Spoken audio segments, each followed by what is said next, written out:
What if the life you think is miserable is actually something someone else dreams of?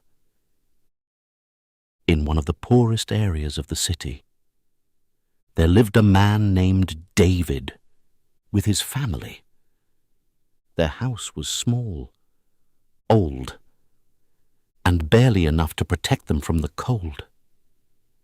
David worked every day, but no matter how hard he tried, it was never enough. Some days there was food. Other days there was nothing. Watching his children suffer hurt him more than anything. Day after day, David thought only about one thing. How can I earn more money? He stopped noticing life around him. He stopped smiling. He forgot how to feel happy.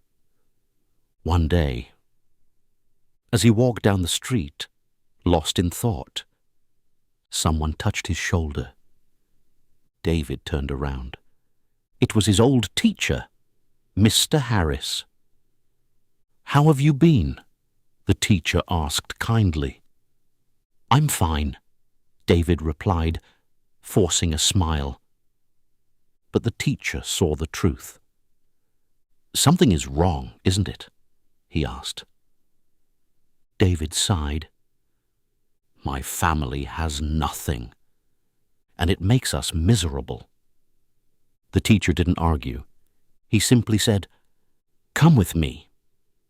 They walked together until they reached a large, beautiful house.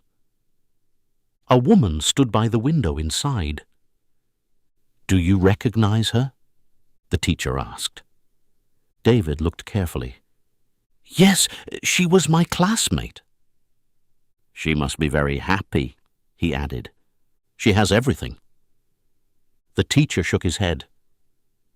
"You are wrong.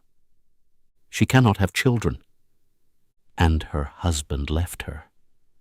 She has wealth, but she is alone." David stood there, in silence, looking at the woman.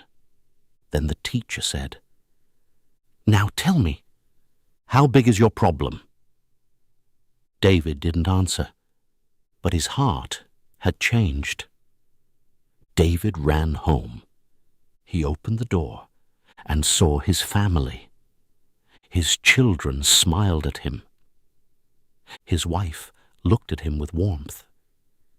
He hugged them tightly. For the first time, he felt grateful. Sometimes, our problems are not as big as we think. We just need to see life from a different perspective. If this story touched your heart, don't forget to like, share, and subscribe for more daily English stories.